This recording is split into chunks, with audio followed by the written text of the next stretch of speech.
अगर आप समुंदर में फिशिंग करने के लिए जाएँगे और अगर आपको ये नहीं पता है कि फिश कहाँ पे है, तो शायद आप घंटों तक या हफ्तों तक ढूँढते रहेंगे और आपको फिश नहीं मिलेगी और आप खाली हाथ आपको लौटना पड़ेगा।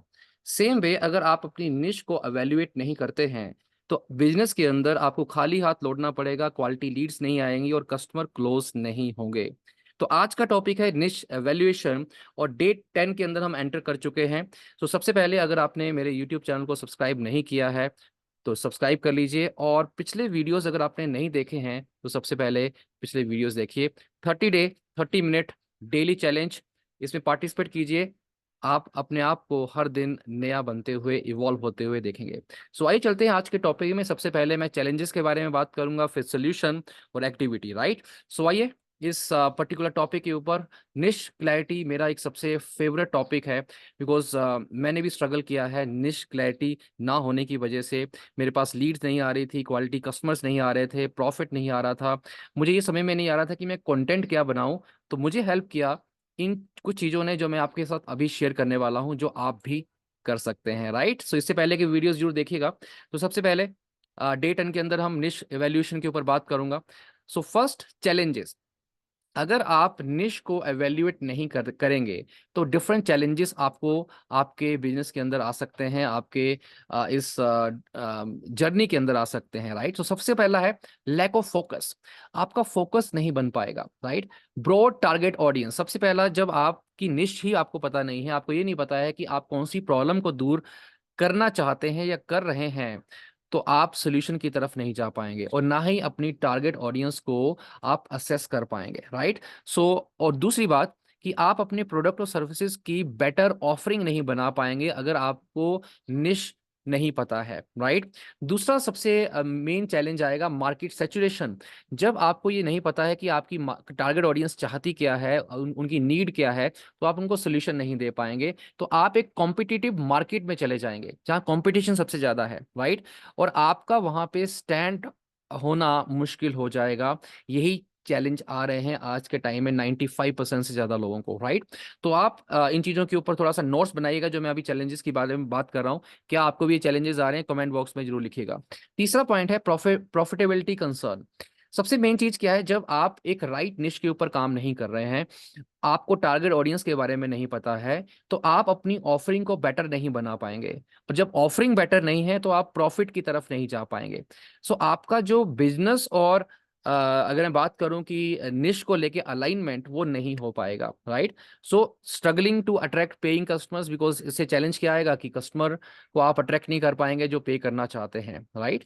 सो नंबर 4 चैलेंज हो सकता है टारगेट ऑडियंस मिसअलाइनमेंट। अगेन एक चीज़ समझिएगा, आपकी निश का राइट होना ये डिसाइड करेगा कि आपकी राइट टारगेट ऑडियंस आपके पास आ रही है, right? So misunderstanding customer needs, poor engagement with target market, ये चैलेंज आपको आएगा या आ रहा है, राइट? पांचवा पॉइंट है रिसोर्स एलोकेशन। जब आप निश को प्रॉपर वे में एवेल्युएट नहीं करेंगे, सो आप इनएफिशिएंट रहेंगे अपने टाइम को मैनेज करने में, रिसोर्सेज को मैनेज करने में, और lack of strategies and planning, right? क्या आपको भी चैलेंजेस आ रहे हैं? तो आप प्लीज कमेंट बॉक्स में लिखिएगा कि आप किन चीजों के ऊपर स्ट्रगल कर रहे हैं, मैं आपको हेल्प करूंगा। तो ये सबसे पहले थे चैलेंजेस। अब मैं आ रहा हूं नेक्स्ट स्टेप के अंदर, जहां पे इसका सॉल्यूशन क्या है, आप कैसे निश को इवैल्यूएट कर सकते हैं, इसके बारे में थोड़ा-सा जानते हैं। आइडेंटिफाई पोटेंशियल निशेस, मैंने डिस्क्रिप्शन में कुछ पोटेंशियल निशेस के बारे में, कैटेगरीज़, सब कैटेगरीज़ के बारे में लिखा है। आप प्लीज़ उसे इवैल्यूएट कीजिए, रिसर्च कीजिए ट्रेंड्स, लेटेस्ट। अब मान लेते हैं आपका एक टॉपिक है मेबी हेल्थ, राइट? और हेल्थ में आप वेट मैनेजमेंट के ऊपर काम कर रहे हैं, तो आप सबसे पहले रिसर्च कीजिए लेटेस्ट ट्रेंड्स के अंदर कि आज वेट मैनेजमेंट के अंदर और लोग क्या कर रहे हैं, राइट? ये बहुत ज़रूरी है आपकी इस निश वैल्यूएशन की जर्नी जर्नी को लेके, right? Identify emerging trends and market demands. दूसरा, ब्रेनस्टॉर्म आइडियाज़, कुछ नए आइडियाज़ इवैल्यूएट कीजिए। List potential niches based on your skill and interest. Last अगर मैं बात करूँ, लॉकडाउन के टाइम से मैं डिजिटल कोचिंग के ऊपर काम कर रहा हूँ, बट मैंने इनिशियल 2.5 ईयर स्ट्रगल किया। व्हाई? बिकॉज़ मुझे अपने टारगेट ऑडियंस के बारे में ज़्यादा नहीं पता था, ना ही मुझे अपने निश को मैंने इवैल्यूएट किया। जब मैंने अपने निश के ऊपर काम किया तो मुझे राइट टारगेट ऑडियंस मिलना शुरू किया, मैंने रिसर्च करना शुरू किया और जो मेरे कॉम्पिटिटर्स हैं उनको जानना शुरू किया, एंड आज मेरा प्रोडक्ट जो है हाई टिकट प्रोडक्ट है और अच्छा वहां से प्रॉफिट आ रहा है। ये सबसे पहला पॉइंट है, आइडेंटिफाई पोटेंशियल निशेस। दूसरा है एवेल्युएट निश वाइबिलिटी। बेसिकली जो भी आप निश सेलेक्ट कर रहे हैं, आपकी जो मार्केट डिमांड है वो क्या क्या कह रही है। एग्जाम्पल लेते हैं कि आप वेट मैनेजमेंट के ऊपर ही काम कर रहे हैं, तो वेट मैनेजमेंट में बहुत सारे लोग काम कर रहे हैं, 100 थाउजेंड्स ऑफ वेलनेस कोचेज हैं, बट आपके पास यूनिक क्या होगा वो तब आप बना पाएंगे जब आप एक मार्केट डिमांड को समझ पाएंगे कि सामने वाला चाहता क्या है।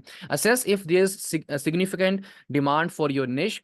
एंड कॉम्पिटिटिव एनालिसिस, जो जैसा मैंने कहा, मैंने भी अपने कॉम्पिटिटर से या फिर ऑलरेडी जो उस पर्टिकुलर निश के ऊपर काम कर रहे हैं उनको एवेल्युएट किया और अपने प्रोडक्ट को इवॉल्व किया। एग्जांपल देता हूँ, मैंने जो देखा, रिसर्च किया अपने टारगेट ऑडियंस को, कि वो उनका सबसे बड़ा चैलेंज क्या था कि वो वीडियो कोर्सेज को नहीं देख रहे हैं, ना ही इम्प्लीमेंटेशन कर रहे हैं। लर्निंग और इम्प्लीमेंटेशन में फर्क है। मैंने एक ऐसा प्रोग्राम बनाया जहां इम्प्लीमेंटेशन अप्रोच है, जहां पे लोग एक्टिविटीज कर रहे हैं। आप देख रहे होंगे जैसा कि ये पूरा चैलेंज चल रहा है, ये एक्टिविटी बेस्ड है। अगर आप एक्टिविटी करेंगे तो यहाँ से आपको बेनिफिट मिलेगा, अगर आप एक्टिविटी नहीं करेंगे तो इन वीडियोस का कोई बेनिफिट आपको नहीं मिलने वाला है। तो मैं ये प्रैक्टिस करवा रहा हूँ अपने कम्युनिटी के अंदर, एंड उनको बेनिफिट हो रहे हैं, वो तेजी से ग्रो कर रहे हैं, राइट। तो आप एवेल्युएट कीजिए कि आपके पास डिफरेंट क्या हो सकता है जो आपके कॉम्पिटिटर के पास नहीं है, राइट। नंबर 3 है assess profitability.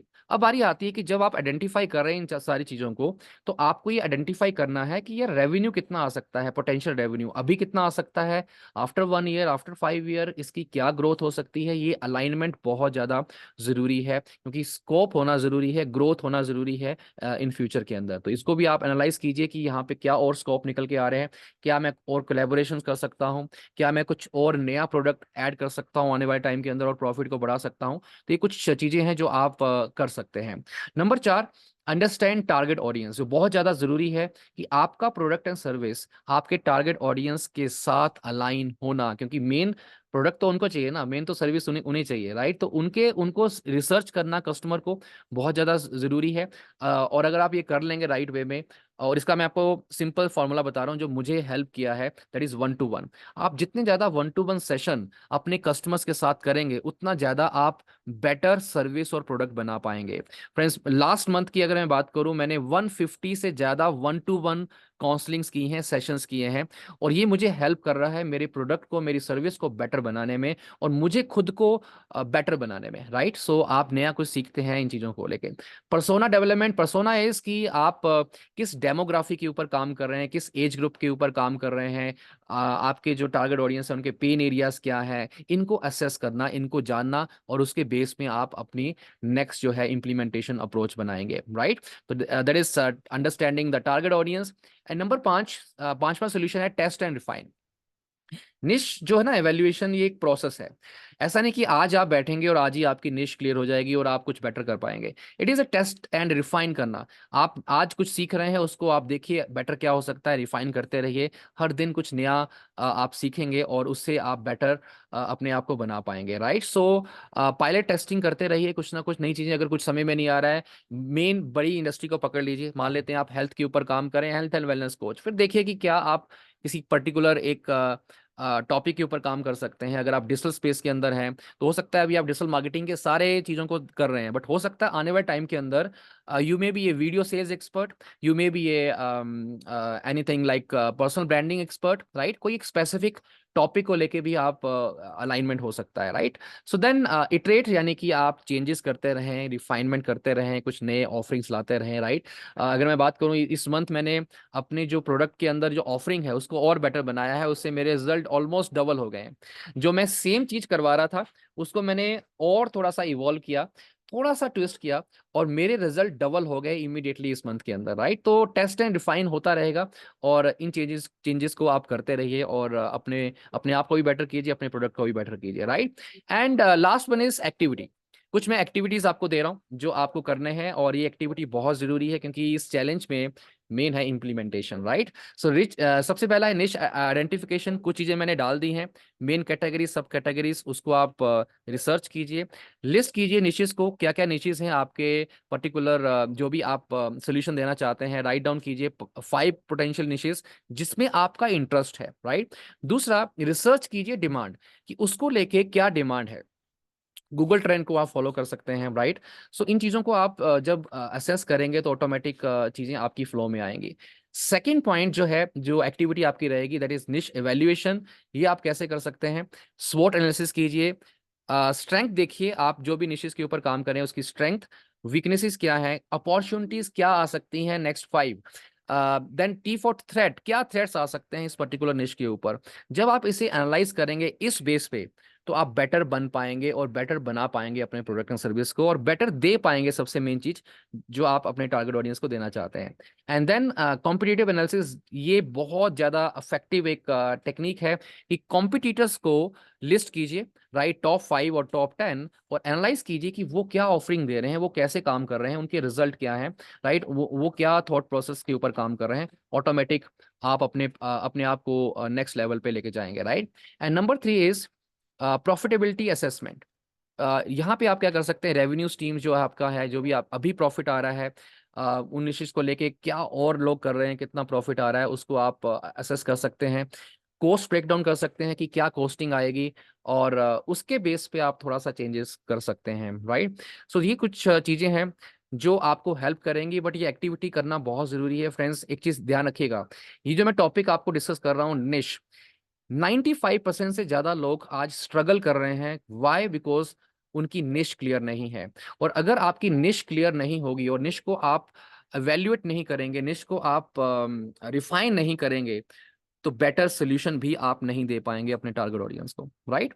So I hope कि ये जो पूरे वीडियोस हैं आपको हेल्प कर रहे हैं, but make sure 30 day 30 minute daily challenge, यानी कि हर दिन आपको 30 मिनट निकालने हैं, 10 मिनट इस वीडियो के लिए और 20 मिनट एक्टिविटी के लिए। अगर आप ये करेंगे ना, हर दिन आप चेंजेस लाएंगे अपने अंदर।